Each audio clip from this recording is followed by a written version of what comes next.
Hey guys, Matt here. This is my review of Killers of the Flower Moon. This movie is directed by Martin Scorsese, who previously directed Goodfellas, Casino, The Wolf of Wall Street, and The Irishman.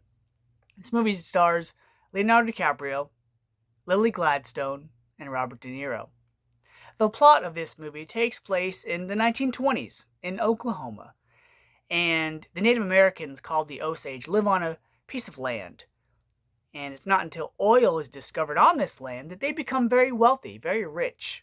Some people are very happy about this, others not so much. It's not until Ernest Burkhart, played by Leonardo DiCaprio, comes home and is greeted by his uncle, William Hale, played by Robert De Niro. And his uncle tells him that if you were to marry into the family or the people of the Osage, if something were to happen to them, the money would start flowing in a certain direction. And now we get a movie that's true, bloody, sad, and really eye-opening. So let me start with the acting in this movie. Leonardo DiCaprio in this film is really good, and I liked how Leo didn't approach this role as pretty boy Leo.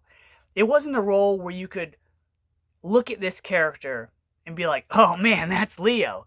You kind of had to take a second, because not only does he, he appears different. His plays a character that's dim-witted, easily persuaded, and kind of tries to make himself look ugly, if that makes any sense. You can tell that it's Leo because of his eyes and, the way he sounds, but he makes himself into this different character. He's definitely not Leonardo DiCaprio from The Great Gatsby, that's for sure. Here, he plays Ernest Burkhart as kind of like a slow character, where his uncle or characters have to explain things to him, and it takes a while for him to grasp concepts or to understand certain things. That's not to say that his character isn't completely dumb, because he isn't. There's a scene in the movie where he opens up this book, and it's cleverly done because not only is it his character learning about things of the Osage people and Native Americans and what have you, but it's also a way for the audience to learn certain things about this culture, these people. And that's one thing that Scorsese does in his movies, is he makes sure that the audience and the characters give exposition about the rules of certain things or how certain things are done, and so the audience can appreciate circumstances, events, different things that happen, so it makes you feel more immersed in this world with these people in these environments. I really liked that Scorsese does that. He cares enough about the audience to, I won't say sugarcoat things, but he'll show you things repeatedly to kind of get a point across that, hey, this is how things are done type aspect. Lily Gladstone as Molly Burkhart in this movie, she is probably the best part, and unfortunately, she's probably the only good character in this entire movie. She's the character that the audience sympathizes with when all these terrible things are happening. She's the person that the audience clings to, and she's the character that shows the emotion, the drama, the grief. So she's very, very good. And I think all of the actors in this movie, the main three, are going to get some sort of nomination come Oscar season. And then you have Robert De Niro as William Hale, or the King as he's known. His character is either like a really rich contributor to the community and society, or he's the mayor. It's not entirely clear in the movie, but he plays a really wealthy man who is highly respected. He's at most of the gatherings, he helps out the community, he donates things. People look up to this man. And so it was really nice to see De Niro play this character that's nice and smiley to the cameras and to the public, but then behind the scenes, when he has to instruct his nephew to have people murdered, it's really neat to watch De Niro flip that switch, to go from happy, positive to, I told you to shoot him in the back of the head. The front is the front, the back is the back type scene. Which I'll get to in a moment. The only thing I wish that we got from De Niro's character is a sense of anger, a sense of fear.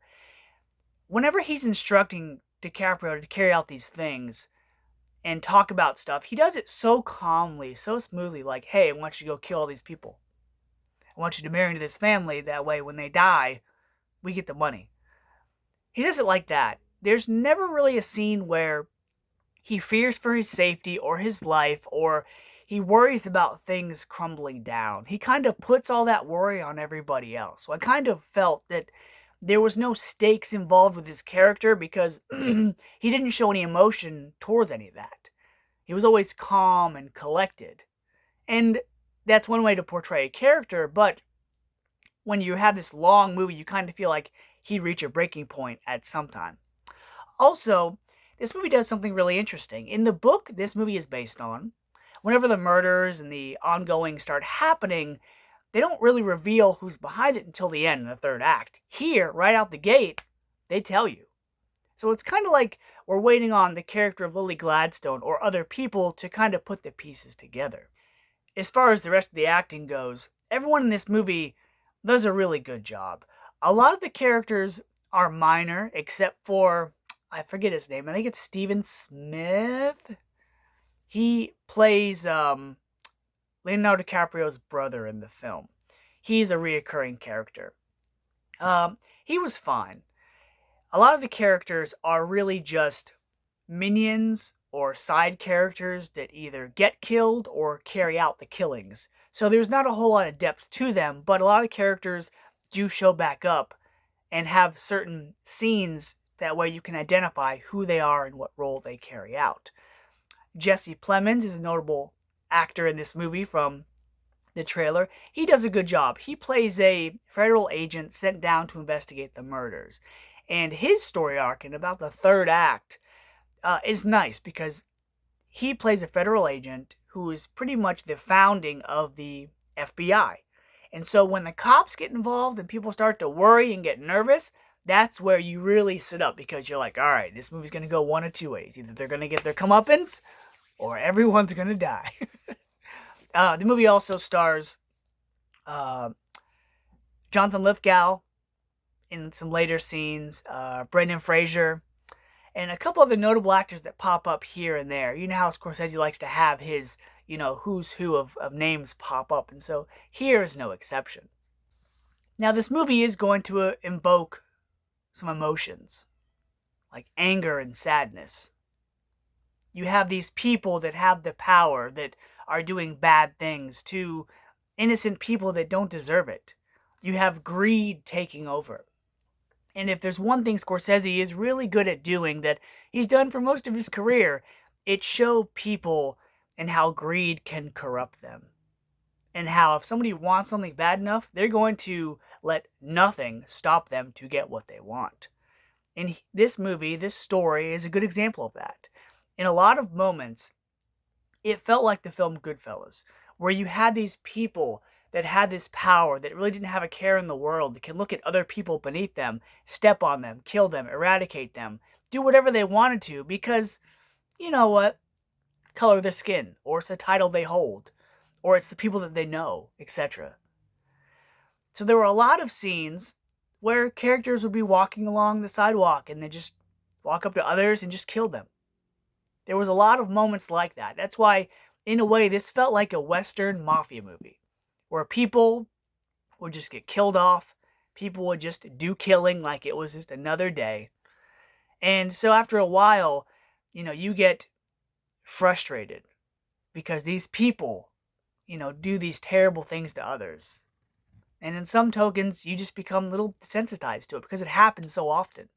This movie also reminded me of the miniseries The Hatfields and the McCoys with Kevin Costner and Bill Paxton. It came out in like the mid-2000s. It's about two warring families that would kill off one another. And they did it for so long, so many years went by, that after a while, they forgot what the whole feud was even about.